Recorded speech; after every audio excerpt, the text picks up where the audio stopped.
Alright, this video goes along with the light notes, and it's actually more appropriately termed electromagnetic radiation.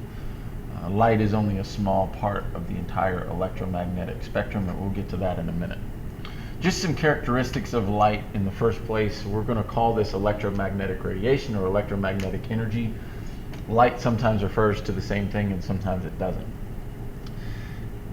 First thing, radiant energy, this says that just simply means that this is energy contained in electromagnetic radiation, and it'll radiate out from the source that's producing the electromagnetic energy. As opposed to a sound wave, which was a compression wave, electromagnetic radiation, electromagnetic waves are transverse waves, so the particles are vibrating perpendicular to the direction of the wave propagation. Also, as opposed to a sound wave, electromagnetic waves can travel through empty space. Remember, sound waves have to have molecules to travel because they are a mechanical wave. Light waves do not have to have that. We know that because the light from the sun gets to us through the vacuum of space.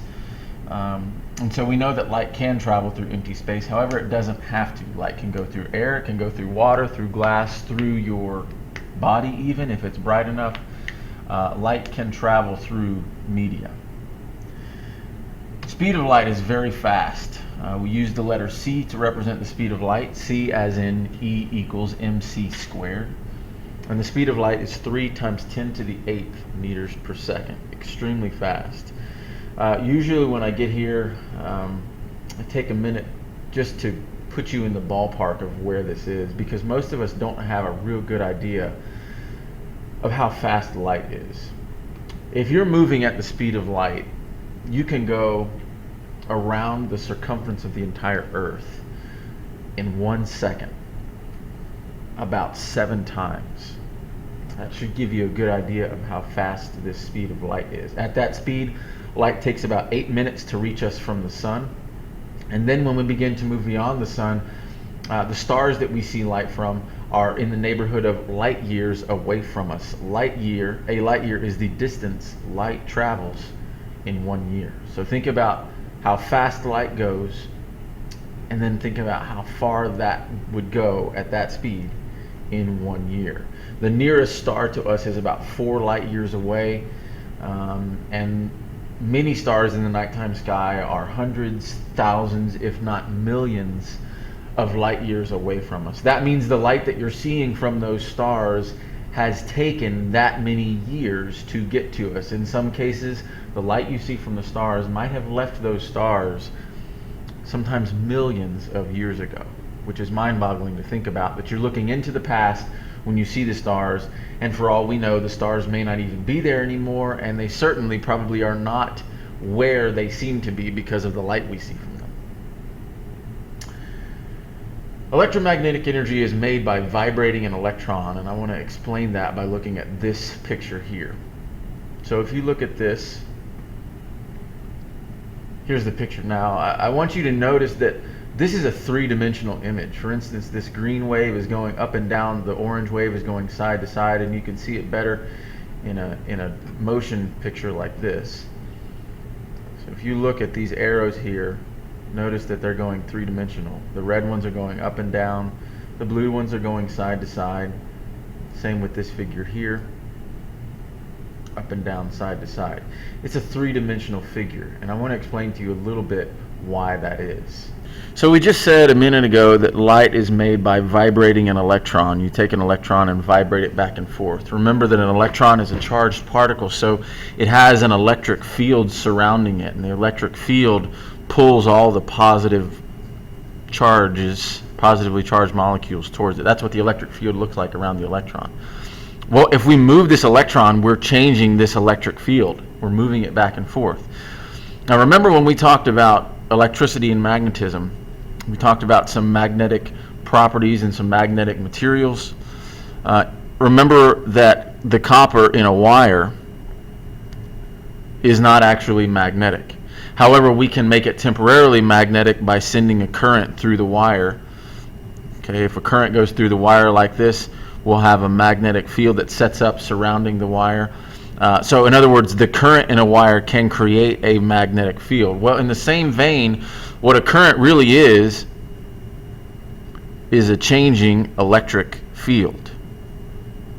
And in the same way that the current can create a magnetic field, a changing electric field can induce a changing magnetic field.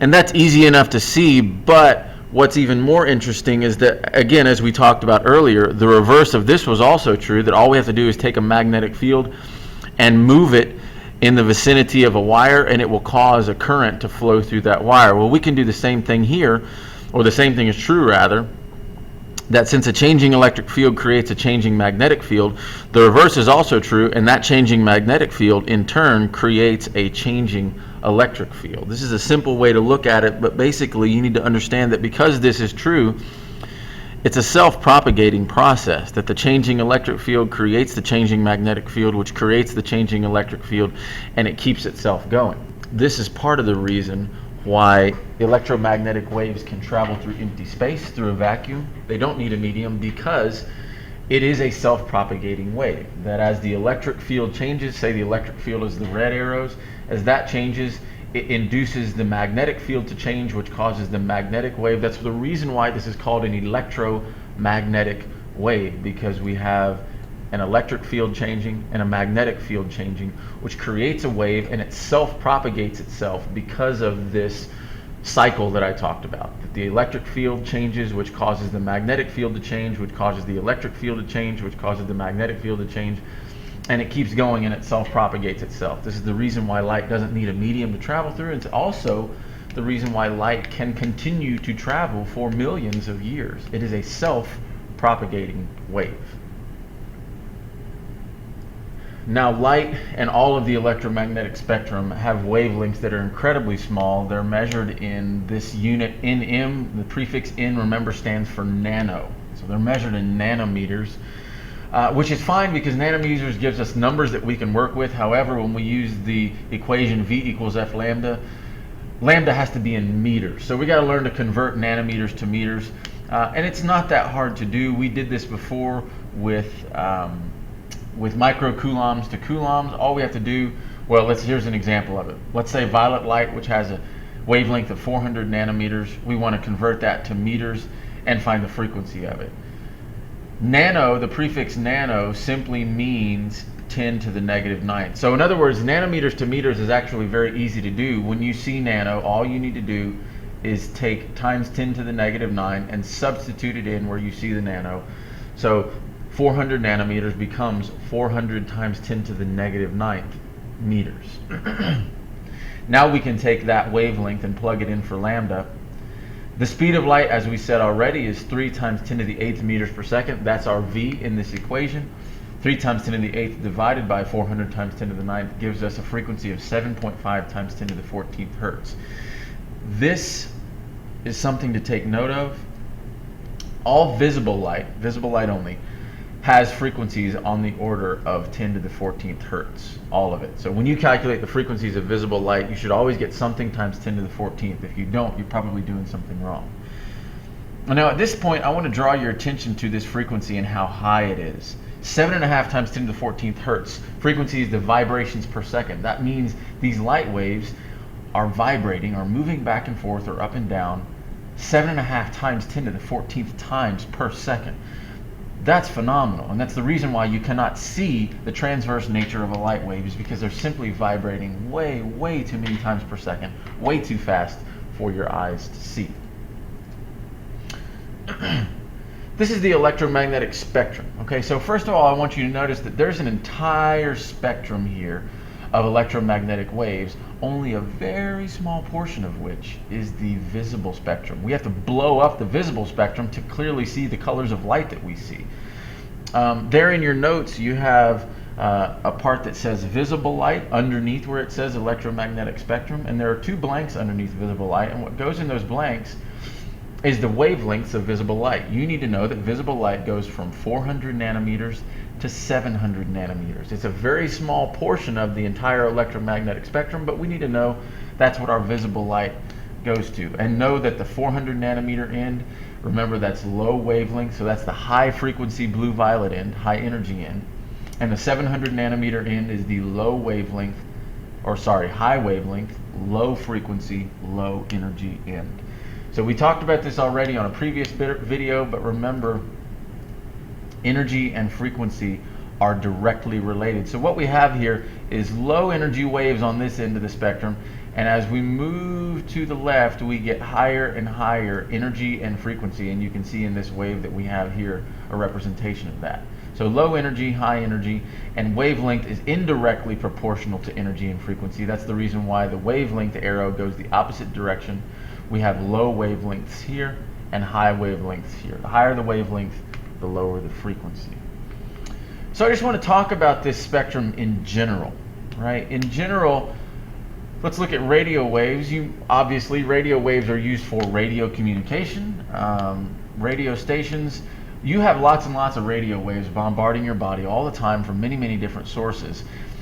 And that's okay. And the reason why it's okay is because radio waves are on the low energy end of the spectrum. This is the lowest energy waves we can get. These waves literally bounce off of your body. They do not do any damage, despite all the crazy reports that we sometimes hear about radio waves and cell phone usage causing cancer.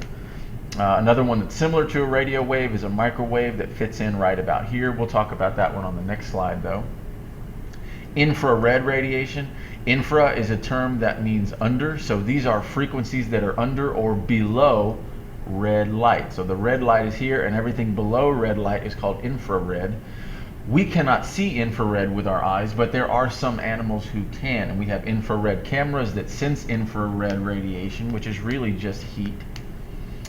UV is above our visible light. Again, here's visible light right in the middle, very, very small portion. We call it visible light, but it's only because it's visible to us. Many animals actually can see with their eyes in the UV spectrum as well as in the infrared portion of the spectrum. So UV light, X-rays, and gamma rays, typically we hear about these portions of the spectrum in a negative light that can be dangerous. And the reason why they're dangerous is because of where they are. They're all on the high energy end of the spectrum. UV light, for instance, we typically hear about that with sunlight and tanning beds. UV light has a high enough energy to penetrate your body just below the skin level. It goes into your DNA and creates mutations in your DNA that we can talk about later, and eventually can cause skin cancer. It's high energy radiation, which is the reason why girls, if you make a habit of going to a tanning salon, I wouldn't recommend continuing that. It's not a safe habit. The FDA does not approve it because high energy radiation can cause skin cancer, skin mutations. X-rays, even higher energy still. These ones can pierce not only your skin but your entire body, which is why we use them for X-rays. You can see your bone structure underneath. They do the same thing. They can create mutations in your DNA and cause cancer, which is the reason why the X-ray technician will leave the room when you get an X-ray. If you've ever wondered why they do that, it's because the X-ray technician has to limit his or her exposure to the X-rays that they're receiving from the machine. The X-rays you receive are a single one-time use. Even maximum, you might have 10 X-rays per year, whereas an X-ray tech will give sometimes 40 to 50 X-rays a day. That's a lot of exposure, so they have to limit their exposure to that radiation in order to protect themselves from cancer. High energy radiation. And then gamma rays. Gamma radiation is the highest energy non-ionizing radiation that we have. Gamma radiation can sometimes come from nuclear reactions, from the waste from nuclear power plants.